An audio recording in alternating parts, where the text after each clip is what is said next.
Welcome, everybody, to another episode of Tech Done Different. As always, I'm your host, Ted Harrington. And with me here today is my special guest, Naomi Buckwalter, the Director of Information Security and IT for Beam Technologies. Naomi, I'm so psyched to have you here today. Yo, what's up, Ted? I'm so psyched to be here. Love your podcast. Love your service to the community. Thank you.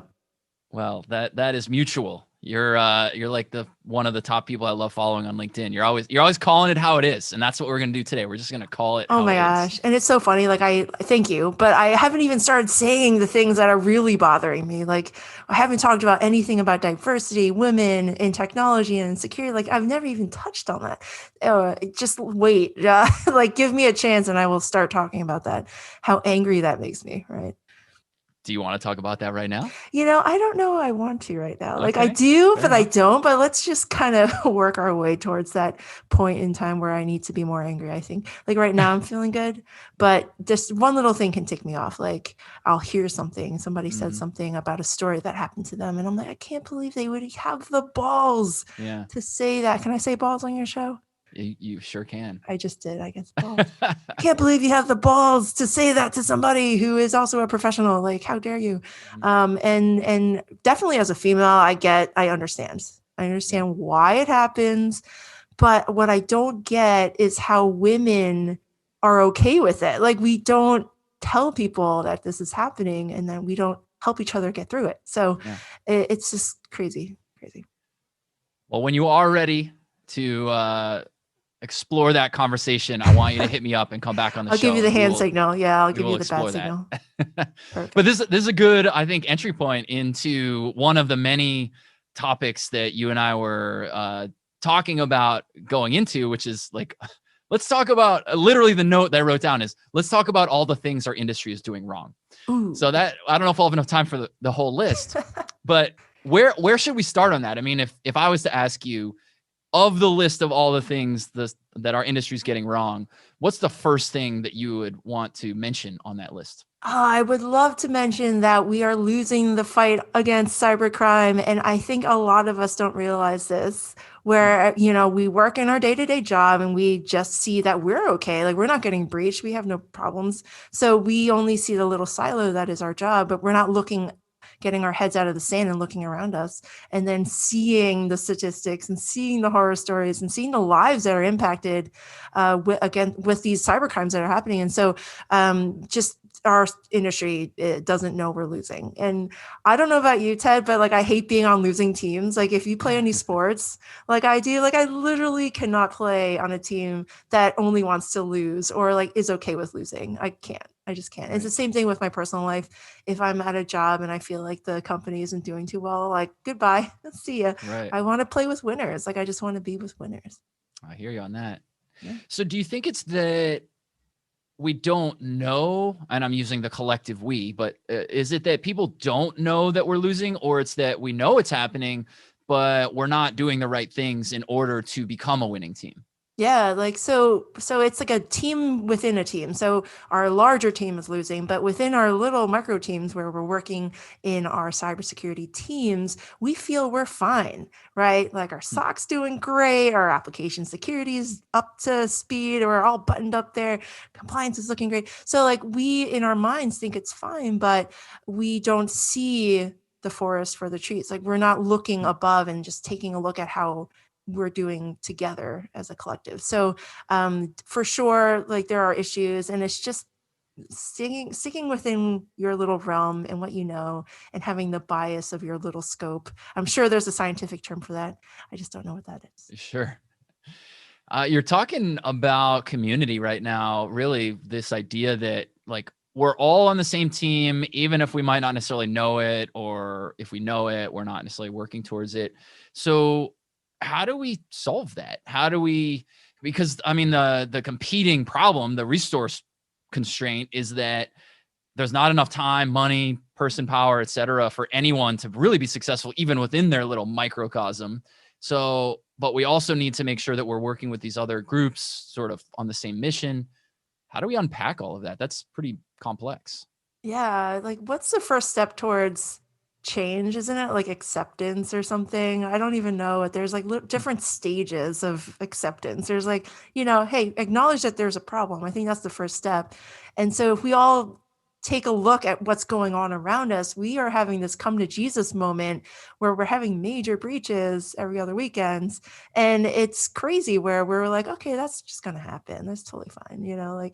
Like, no, I want to have higher standards. What is keeping us from doing better at our jobs?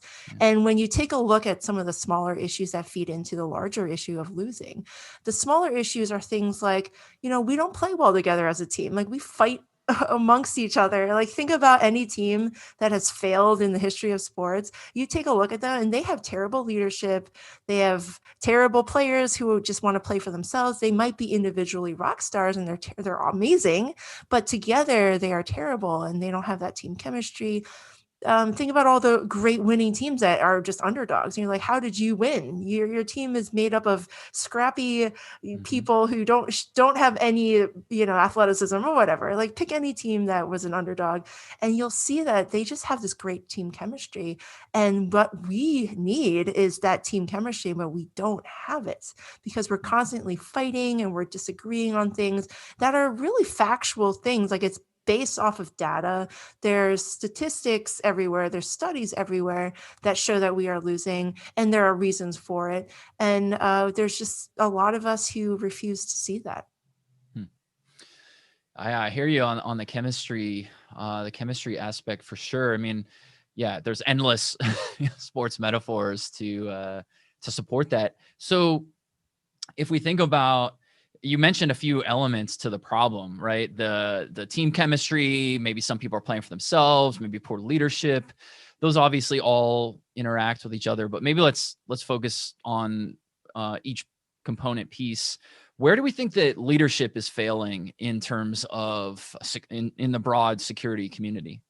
Yeah. So like I would say leadership, security leadership. So you might be a CISO, you might be the head of information security, whoever you are, if you are the leader of security at your company, you have a job to do, and that is to build security culture within your organization and to make sure everyone knows security is everyone's responsibility. It's not just centralized to your tiny little team. And yes, you might be very, very talented and your team is awesome, but you're not going to scale security in the way it needs to be scaled if you're only doing it within the security team. Security activities need to happen throughout the organization, and everyone has to know that they have to do great security, have to be great at security, whatever their role is. They have security activities. They have to do security. They have to be good at it. So you as a security leader needs to make that education, that build that culture and align your goals with the goals of the business. And therefore the business knows that you're playing with them. It's not us versus them. It's not the security team versus everyone else. The security team is a service for the business. It enables the business. You're playing on the same team, like you're on the same team. And so if you're not doing that, you'll see things like a symptom of you're not getting the headcount you need, you're not getting the budget you want, you're not getting a seat at the table, you're getting pushed aside, or people are hiding security problems from you because you, security leader, are not fun to work with. Like you are just not a good leader. Like you're not bringing the security culture to the organization, the level that it needs. I like the idea that we need to be fun to work with. And even though that on a certain sense sounds almost like too informal or too casual to be leadership advice, it feels to me like fantastic leadership advice, right? We want people to want to work with us, right? Yeah, security. So there's I'm seeing a change hopefully, but I grew up in a situation where security basically ran the show. Like it was insane, where huge mutual funds, giant, they're up to $7 trillion. It's crazy, Ted. Like they have so much money. But I grew up there in security and I learned what good security looks like, right? Great, awesome. But you could tell whenever security was in the room, they had the lay of the land. They could say whatever they wanted and the business would roll over and say, okay, yeah, we're going to do that. Because we had the regulators, we had the power behind us, right? So we literally could do whatever we wanted. And not every business has that. I would say, like, you can't just walk in and be like, hey, I'm going to be the person telling you what to do now. Like in many cases where you don't have that kind of power, it's the opposite, where the business now tells the security team what they need, and the security team is there to help drive that business and to give them the solutions that they need. And so that's what I'm not seeing now that I'm outside of the world of like finance, where I'm like, wait, why aren't people understanding that security is important? So a lot of us are in that same position where we think we're more important than we are, right? But the business is more important. Like we need to start recognizing this and enabling the business the way that needs to be enabled and giving them the right expertise and the guidance, advice. And that's what we're really here for. It's to not stop the business from doing anything. It's to give them the solutions for them and so that they can get their work done and to meet their goals. Yeah, I love that insight because I've noticed this this perception of security that has existed for so long. That's this idea that like what we do in security is we say no. And to a certain extent, yeah, there's stuff we have to say no to for sure. But it's almost like what we should be thinking about is how can we say yes and like, yeah, okay, the business, you want to do that? Well, here are the things that have to happen in order for that to be a viable path. How do you think that we can reshape that to be the reality? Yeah, so it's just starts with a great conversation with the business and understanding that you're all on the same team. You're winning hearts and minds for security. I know that's kind of like an empty saying, but if you build trust with them, so you're talking to them when they need to be talked, like that you respond in a timely manner to their emails and their Slack messages. You're giving great advice. You're giving great solutions. All those little baby steps build a foundation of trust that when you do need to say no to something, when they do want to do something completely dangerous and boneheaded, then you have the political capital and that trust to be like, no, actually, that's the wrong thing to do. Let me give you another option here. And this is a better option for you. So bring your ability to build relationships and trust and have those quick wins early on. So now the business knows you're on the same team as them and that you have the same interests, right? So you're like, my goals are your goals. I want you to succeed. If you're succeeding, I'm succeeding, right? And so you're bringing this idea with you that you're not there to stop anyone. You're just there to help them win. And because you want to win, you guys have the same goals. Right. A lot of what you're talking about here is it echoes an observation that I made that I noticed happening over a few years. That was a lot of times in security, we think about security as inherently it's good for the sake of security. Like security matters because security matters. And while I do actually believe that to be true, in the context of a business, it really doesn't, unless we can communicate why does this help the business. And that seems like that's what you're saying as well, yeah? Yeah, because, right, there can be too much security. Like I'll say it again, there can be too much security. The business doesn't need all the security that you're trying to bring into it. Yeah, you're great that you know all the security controls. That's awesome. But the business doesn't need that. There's too much. And I've been a fly on the wall where security practitioners are giving advice where it's just way overkill. Like it's just too much. The data that they're trying to protect is not that important. Like they're trying to throw all these things at it and you're like, come on, you're killing a fly with a frying pan. Right. It's too much. And so security practitioners don't understand what the business needs. Again, it needs to be a relationship. You need to have the objectives the same as the business. And so I'm seeing that whole like pushback from the business where they're like, why? That makes no sense. You're telling me I need to do this when I'm really just trying to sign up for a service that does this, like this tiny little thing that I just need one time. Like you're telling me I have to do all this. Like we're putting up these blocks and these barriers for our business folks to actually get things done. It's crazy. Like I've seen this so many times, and yes, it's all anecdotal evidence, but literally hundreds of conversations with people where I know for a fact that this is the mentality that many cybersecurity professionals have. It's the fact that we want to be the smartest person in the room. We want to be relevant and we want to have control over a situation where in reality, we really shouldn't be fully controlling the thing. We want to be enabling our business to get the solutions that they need.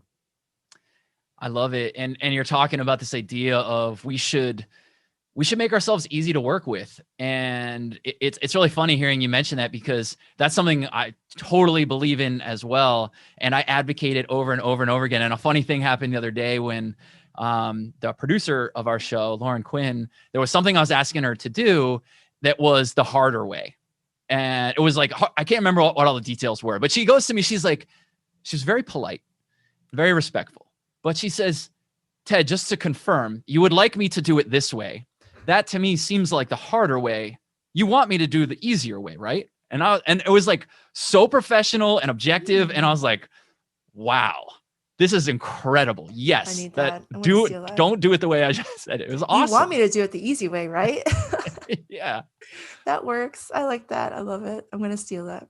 Yeah, totally. It's just changing your mindset as a security professional. It's like, yeah, we can be very, very technical and we know what good looks like, right? But it's too much. There can be too much security. And that's when the business stops listening to us. They're like, oh, we don't want to involve security because they're just going to make our life more difficult. Why would I want that? Like that's a natural reaction to somebody that you don't want to work with. But if if you've got great people skills and you're able to make great connections with people, those are the people that we need in cybersecurity, Ted. We don't need the super technical folks. We need people who are both technical and great at emotional intelligence, great at building relationships and empathy. And that's what's missing right now. That linchpin right now is to get the business to listen to us. We need to be open and a little more vulnerable. And I don't see that happening. There's like not a lot going on there.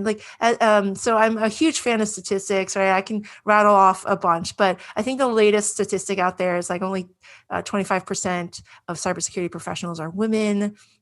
I think only about 10% of that is leaders, right? And then and 1% of that are like CISOs. So it's crazy where women and studies have been shown this, but women are actually better at emotional intelligence. It's just the way we were raised and socialized at an early age. You have to be nice in order to have friends. So we are just a little bit more in tune with the emotional intelligence side. And so what we're seeing is the companies that are more diverse and have diverse security teams, including different educational backgrounds, different, genders, right? Different, all the different things, all the diversity things. More women actually end up becoming better security teams because they just have a level of emotional intelligence that maybe all male teams do not have. Now, I'm not saying that all male teams don't have this, but for women, studies have shown women are better at things like leadership and emotional intelligence and building winning teams and, all the things that a business leader is going to look into. So you're starting to see that next generation of women really starting to take on leadership roles because the C-level understands this. They're like, they see women. They're like, wow, we want that. We want that leadership quality on our teams. You've been such a good advocate for how we can get more people in the industry, including ethnic and gender minorities, and how to, increase the idea and perspective diversity across teams. So it strikes me that the conversation we've been having is around how sometimes in security, we make our own lives harder. We make ourselves harder to work with. And it seems like one of those things that we do is we make it hard for people to want to enter security because we have these ridiculous job requirements for entry-level jobs and all this stuff. So how do we rectify all of that so that not only do we get more people in because we need more people, period, but also so that we get more women in and get more women in leadership roles and, do better at diversity? Yeah, great question. I've thought about this. I don't have a great solution because if there is a solution out there, I'm sure someone else has thought of it. Mm-hmm. For cybersecurity, there's plenty of women who want to join. Like, I think that's a myth, by the way. It's like, oh, women don't like to be in tech or women don't want to be in security. Like, that's completely false. It's like the opposite is true. Like, women would love to be in security. That's the thing is, like, we're seeing that it's so much harder for a woman to get into cybersecurity because of the stereotypes and the biases and like a woman has to work twice as hard as a man just to be seen and heard and to be respected. And there's a lot of reasons for that. I'm not a psychologist. I couldn't tell you what those are, but a lot of stereotypes and biases play into that. And what women are coming up against is the fact that, men are going to expect higher things from you. Like, you're going to have to rattle off your credentials before you can even give advice. I used to have to do that. I used to have to come in and be like, oh, and so I have 2 master's degrees. I have a background in computer engineering. have my CISSP, like all these things. And like before I even start saying the things that I want to say, and I have to lead pretty much every single like meeting with my credentials. And it was exhausting. I hated it. So what we can do, and this is not just meetings with men, this is meetings with men and women, by the way. It's like not just the men that are doing this. We're doing this to ourselves, women, ladies. So the thing is, like, if we want more diversity, we just have to start doing it. Like, just hire for and look for potential in candidates, do like a blind screening. Like, this is what I do when I hire. I actually get their names taken off of the resumes, and I just look at their history and their whatever. And I like degenderize as much as possible. Like if I have a like a project thing for part of the interview process, it's like, hey, do this project.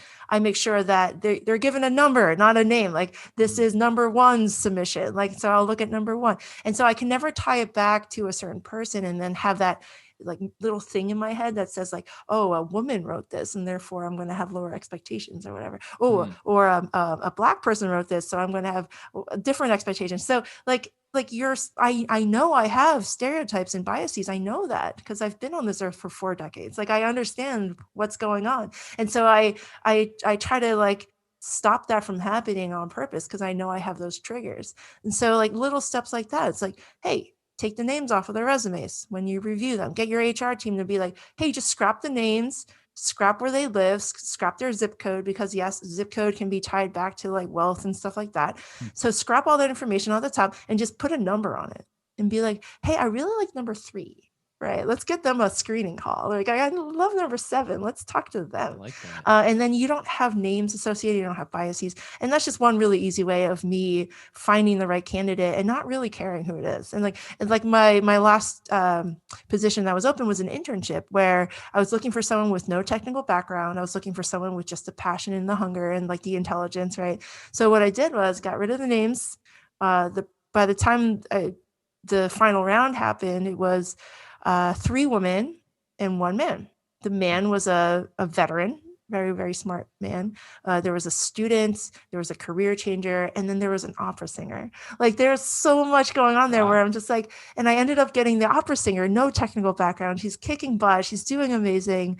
I love her because she just has this brain in her that, like, come on, you made that connection by yourself. That's amazing. Seriously. And again, like all the resources are out there where I don't have to handhold her. Like that's the best part. I'm only spending maybe 3 hours max a week giving her advice and guidance and telling her where to look for things. She's studying for the Security Plus on her own. She's learning how to code on her own because people are smart, Ted. People are not dumb. I think a lot of cybersecurity professionals just assume they're the smartest person and therefore everyone else is dumb. Like that is so not true. There's so many smart people out there, and you just have to just give them the chance and just be like, hey, I'll hire you for 3 months, intern. And if it works out, we'll hire you full time. Like that's just how it is. It's not hard. A lot of people think it's going to be like really difficult to hire a new person. You have to hold them and train them. And like, it takes years to do that and get some ROI. Are you kidding me? Are you kidding me? My intern is creating security playbooks.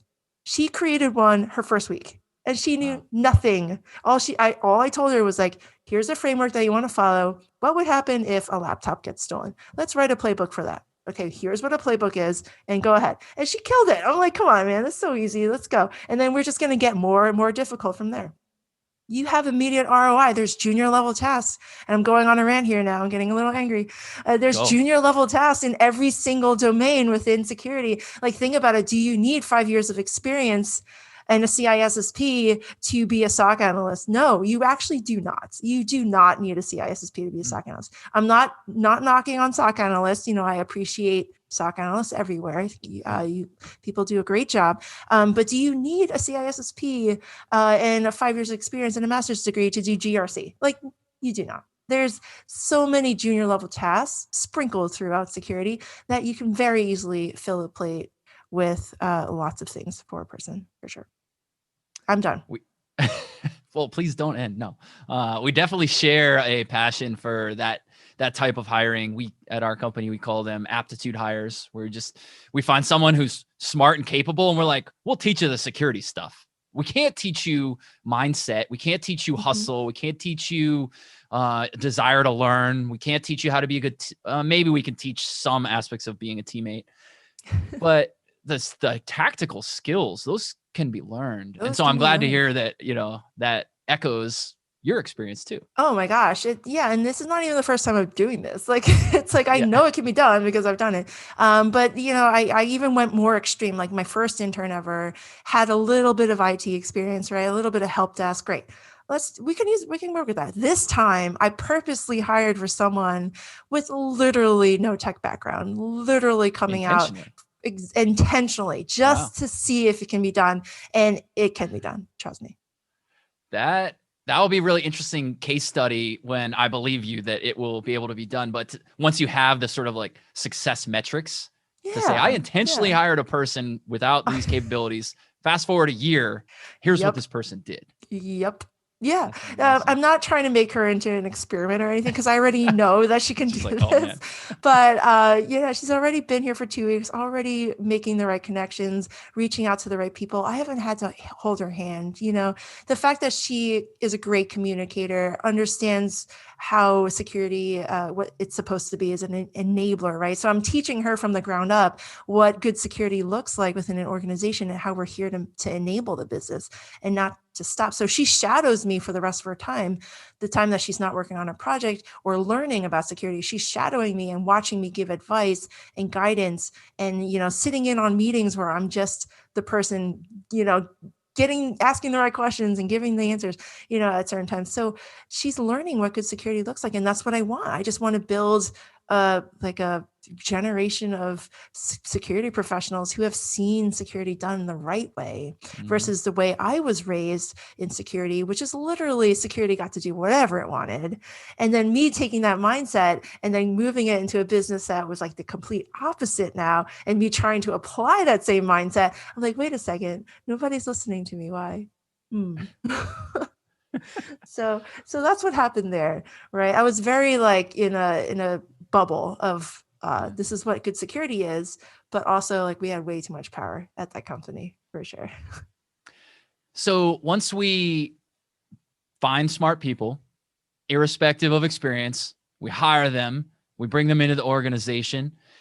How do we now equip them? I mean, the story, the way you're talking about with this, with your intern, she obviously sounds very capable, but she does need some sort of like guidance and tutelage and training and things like that.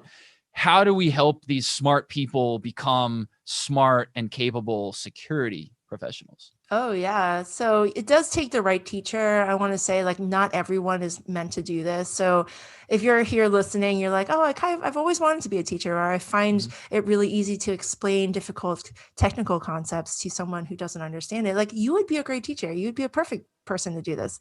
Ask your company to hire an intern. You'd be like, hey, can I be the mentee or the mentor, or sorry, the mentor for the intern? And so you just you explain it to them in simple concepts. You just teach using stories or analogies, right? Like a way a good teacher is able to reach through to a student. It really depends on the student, but good teachers normally do this very well. They can simplify a concept into simple terms and then build on top of that. So I think I'm pretty good at that, honestly. Like having little kids makes me a better teacher, I think, and just being a coach in my previous life, right, for volleyball and stuff like that. So I'm able to break down difficult concepts into either like simple single concepts and like link them together, or just point them in the right direction to where they should be able to learn on their own, and recognizing that. So not everyone's meant to be a teacher, but everyone was once a student. So you at least know what bad teaching looks like. I think like everyone at least had one bad teacher, but you should hopefully have also had a good teacher at one point. And then try to replicate that. Be like, how did that person get the best out of me, right? And so you want to try to like tap into that social engineering aspect of being a cybersecurity professional, right? Like a lot of this is just like, how do I tweak you? How do I hack you, person? How do I get you to do something? And it's fun. It's like it's such a challenge, and people are so interesting. I think the technology is no longer that challenging. I really think it's people that we have to convince and influence and persuade. Like that is fun. That's almost like a little bit of psychopath, right? Like I'm going to get you to do something and you're not even going to know you're doing it. Yeah. Yeah, that's kind of what we have to do. Yeah, it's interesting too. I mean, you're helping validate some of my own philosophies for sure, because sometimes I'll look at people that I'm, coaching or cultivating, and literally my barometer will be, well, would this work for me? And it's like, well, but I'm only one person. I only have my experiences. And what if I'm, incorrect? But what I'm hearing you say is, hey, that is actually a good teacher. Your own experience is something that you can use to turn around and help teach somebody Oh, else. for sure. Yeah. Like use everything that you have brought into your life and just try to turn that around in a good way. Like the best kind of people, I would say, have gone through a little bit of pain and suffering, right? Like the Mm-hmm. best among us have really great characters, and what grows character? It's like suffering and pain. Like, sorry to hear about that. Like, yeah, like we've all had that. Like we've all had situations where we were not favored in a certain situation, right? But we want to turn around and grow from that and show other people how to grow out of their own pain and to grow out of their own struggles, because that's what really human life is for. Like I'm trying to get not too so a little bit too philosophical. Wait, what word is that? Philosophical. I don't want to get too philosophical. When I get really excited, I stop talking English. I start talking in my brain. Philosophical. And we want to help each other and help each other grow. The whole purpose of life really is to make everyone else's life better and to make the world a better place. Literally, it sounds so cheesy, but think about how it comes back to you. Like if you make someone else's life better, they're also going to make your life better at the same time, right? Because everyone has the same mission.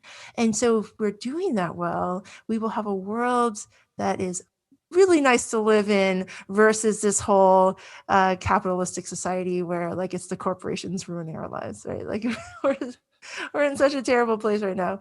Anyway. Right. Those two can coexist to a certain extent. I mean, capitalism and corporations and all that stuff. I mean, we still can, even working within corporate America or, outside of America too, but like the idea of working in corporations, we can still treat people right and still try to make their lives good. I mean, that sounds like a really profound leadership principle that you're Oh just yeah, uncovered. but like if you ask any executive and CEO and you ask them, like, so do you make the world a better place? Like, or what, like, what's your mission? They're always going to have some sort of angle about like, oh, we help the world. We do make the world a better place. We're here to help humanity. And like, our mission is to make everything better for humans, whatever. Like no CEO is ever going to stand up and be like, no, we just want to make profits. Like literally they would always give you the song and dance. It's almost the same thing for security. Like you ask any CEO, do you care about security? And they will say, oh, of course, like they're definitely important, but the actions speak way louder than words. So you take a look at their their budget, right? Do you have security budget? Doesn't look like it, or it looks pretty low here, right? Or like how many times have you involved the security people at your board meetings, or like are they part of your C-level? Like talk about that kind of stuff. That those actions will tell you volumes about whether security is important for that company or not. I totally agree.